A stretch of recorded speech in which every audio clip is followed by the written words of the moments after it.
Greetings, friends, and welcome to Beast Foundry. My name is Christian, and as usual, I will be your guide today.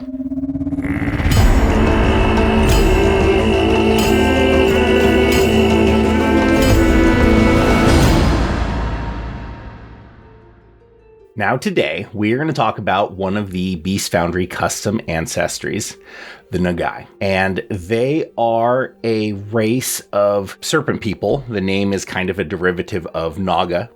And they are actually a very old ancestry in the world of Chandara. They date way back to the age of serpents and dragons, when reptiles were the predominant creature type that ruled the lands of dragons and things like that.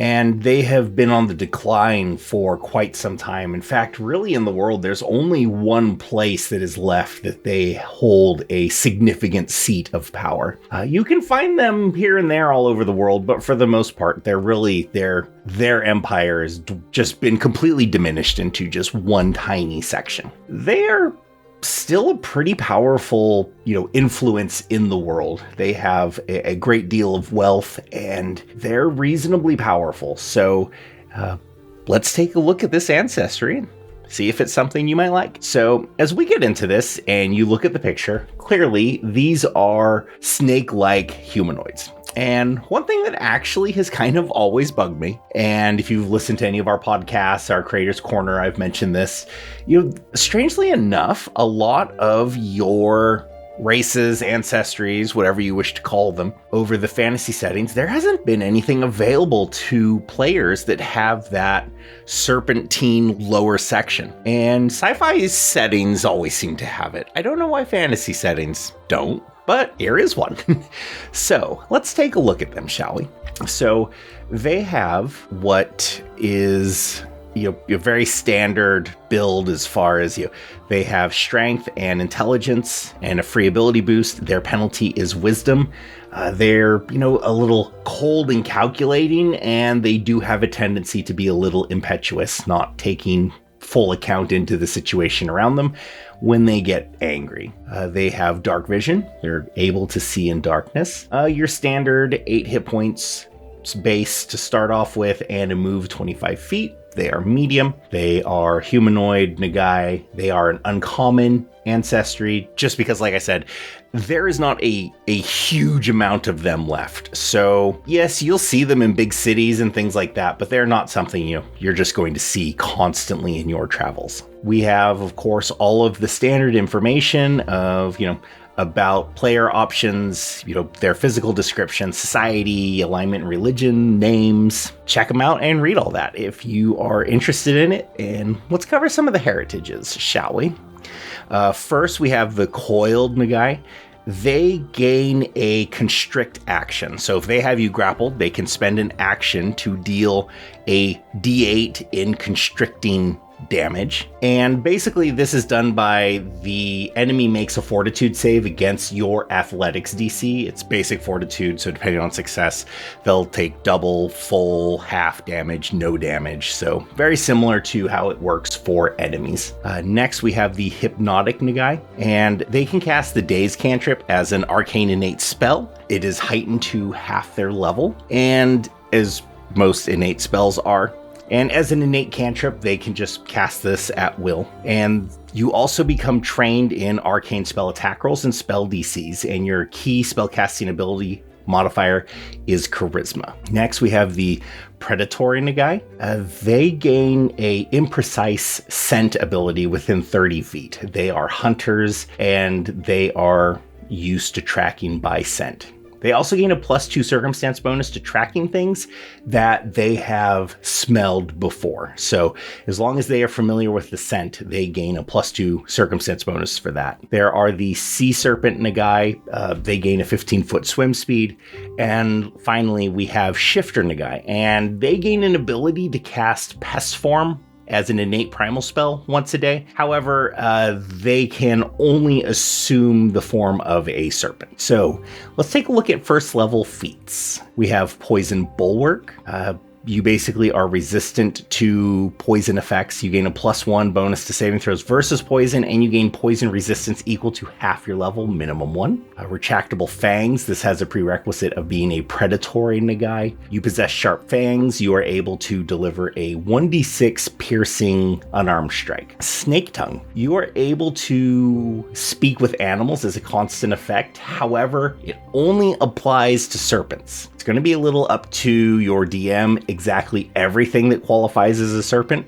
Of course, there are the normal things that are no-brainers, but there are a lot of creatures in the bestiaries and other sources that are serpent-like, but they might not qualify, so that's going to be up to your DM there. Stalking serpent, you become trained in stealth, and at second level, you become an expert in stealth. You also gain a +2 circumstance bonus to stealth checks when you are not taking a move action. So if you were just holding perfectly still and you are hiding, you gain a +2 circumstance bonus to that check.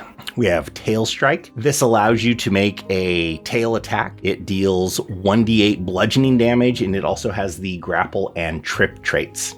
And this is something I wanted to do with the Nagi, is even if you have, say, your sword and board or two-handed weapon, fighter type, with that tail, you could still attack, you could still make grapple checks, you could still trip opponents. I really wanted to capture that snake-like feel of having them constrict and wrapping around their opponents. We now have Swamp Slither. You have to be a sea serpent Nagi for this one. And this one allows you to ignore difficult terrain caused by flooding, swamps, quicksand, and other similar conditions. At 5th level, we have Constrictor's Cunning. Whenever you critically hit with a tail attack, you get the unarmed specialization effect. We have Pit Organs. Again, predatory Nagi is the prerequisite here. And this gives you, your scent ability becomes precise up to 5 feet. So if you have an opponent next to you, you will not get that mischance for not being able to see them. You're able to smell them so thoroughly that you know exactly where they are. Monstrous Snake Form as a prerequisite of Shifter Nagi, and you are able to do the Animal Form spell as an innate primal spell. However, you can only turn into a snake with this ability. Probably could have guessed that. Venomous Fangs, prerequisite retractable fangs, so of course, need fangs, makes sense. You can do this a number of times per day equal to your level, and you fill your fangs with a potent venom before the end of your next turn. Your next fang strike deals an additional d8 poison damage. Basically, a couple of times a day, you get to add a d8 to your poison fang, or to your fang strike, making it a poison fang strike. We have Water Serpent, again, Sea Serpent Nagi, and you increase your swim speed to 25 feet. So you go from 15 to 25, giving you a pretty decent speed in the water. 9th level feats, we have Constricting Strike. This is a 2-action prerequisite coiled Nagi and tail strike. And you make a grapple check followed by a melee strike. This counts as 2 attacks, but you do not apply the multiple attack penalty until after both attacks have been resolved.